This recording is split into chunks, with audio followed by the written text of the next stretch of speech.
नमस्कार फ्रेंड्स, एकताच किचनमध्ये आपलं मनापासून स्वागत आहे.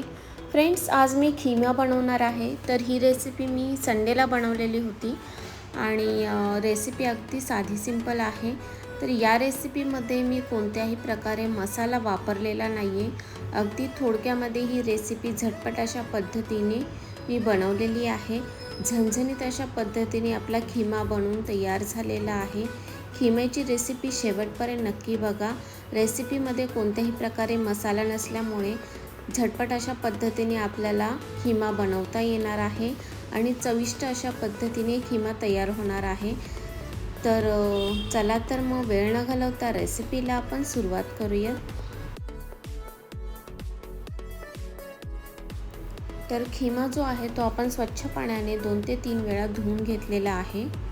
तर हा सर्व साफ करून घेतलेला खिमा आहे, स्वच्छ केलेला खिमा आहे. तर याला आपण मॅरिनेट करण्यासाठी हळद आणि मीठ लावायचं आहे. तर स्वच्छ करून घेतल्यानंतर अशा पद्धतीने खिमा दिसेल. नंतर आपण त्याला मॅरिनेट करून घेऊया. मॅरिनेट करण्यासाठी आपण त्याच्यावरती एक अर्धा चमचा हळद ॲड करायचा आहे. हळद आणि चवीपुरते मीठ ॲड करायचे आहे. तर हे सर्व आपण एकत्र करून घेणार आहोत, जेणेकरून खिमा जो आहे त्या खिम्याला सर्व पद्धतीने हळद आणि मीठ लागलं जाईल.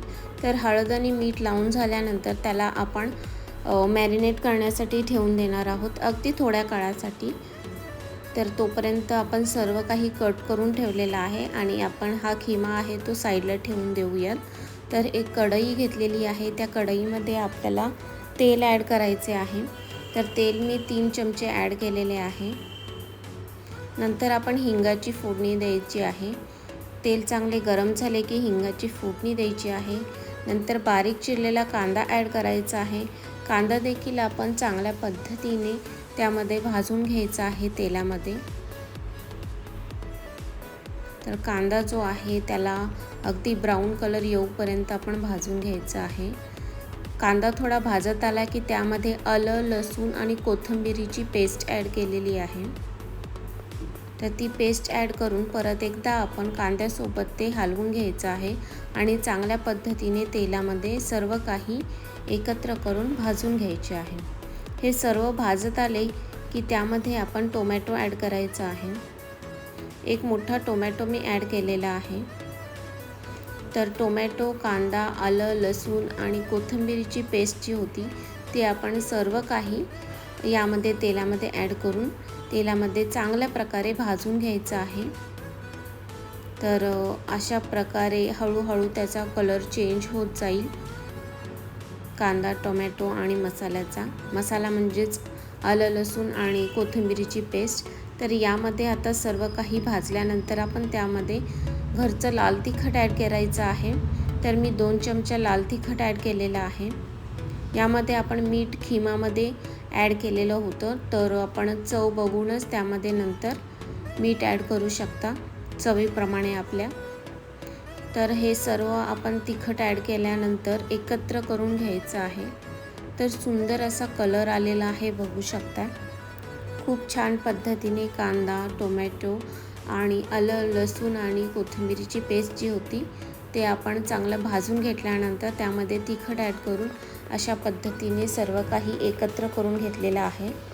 नंतर आपण त्यामध्ये खिमा ॲड करायचा आहे, जो आपण मॅरिनेट करण्यासाठी साईडला ठेवून दिलेला होता. तर सर्व काही खिमा आपण त्यामध्ये ॲड केलेला आहे. खिमा ॲड करून झाल्यानंतर आपण तो खिमा जो आहे तो चांगल्या प्रकारे त्यामध्ये हलवून घ्यायचा आहे. अशा प्रकारे आपण सर्व खिमा ॲड करून घेऊन हलवून घ्यायचा आहे, जेणेकरून जो मसाला आहे तो चांगल्या प्रकारे खिम्याला लागला जाईल. तर सर्व काही एकत्र करून झाल्यानंतर थोडंफार त्याला पाणी सुटत जाईल. तर अशा पद्धतीने एकत्र करून झाल्यानंतर परत एकदा आपण त्याला हलवून घेऊ. थोड्या वेळाने हलवून घ्यायचं आहे. तर तुम्ही बघू शकता की त्याला हळूहळू असे पाणी सुटलं जाईल.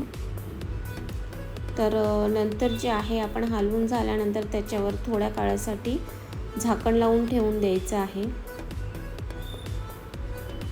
तर सुंदर अशा पद्धतीने सर्व काही मसाला लागला गेलेला आहे. तर यावरती आपण आता एकत्र करून झाल्यानंतर चांगल्या प्रकारे हलवून झाल्यानंतर त्यावरती झाकण लावून ठेवून देऊ. थोड्या वेळाने आपण ते ओपन करणार आहोत. तर अशा पद्धतीने बघू शकता की त्याला पाणी सुटलेलं आहे. तर खूप छान पद्धतीने त्याला पाणी सुटलेलं आहे. आपण कोणत्याही प्रकारे त्यामध्ये वेगळं असं पाणी ॲड केलेलं नाही आहे. त्याला पाणी अशा पद्धतीने सुटलेलं आहे आणि त्या पाण्यामध्येच आपण शिजवून घेतलेलं आहे. आपल्याला हवं असेल तर नंतर त्यामध्ये आपण पाणी ॲड करू शकतो. परत एकदा आपण त्याच्यावरती झाकण लावून ठेवून देऊ.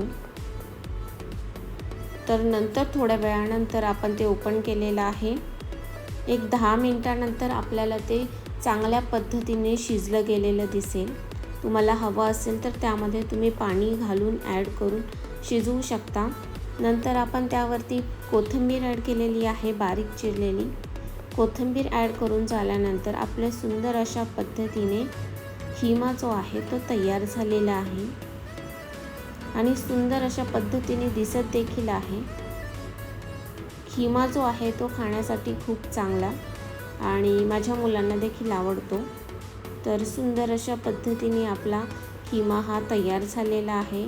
तुम्हाला हवा असेल, सरसरीत करायचे असेल, त्यामध्ये तुम्ही पाणी ॲड करू शकता, जेणेकरून सरसरीत असा खिमा तयार होईल.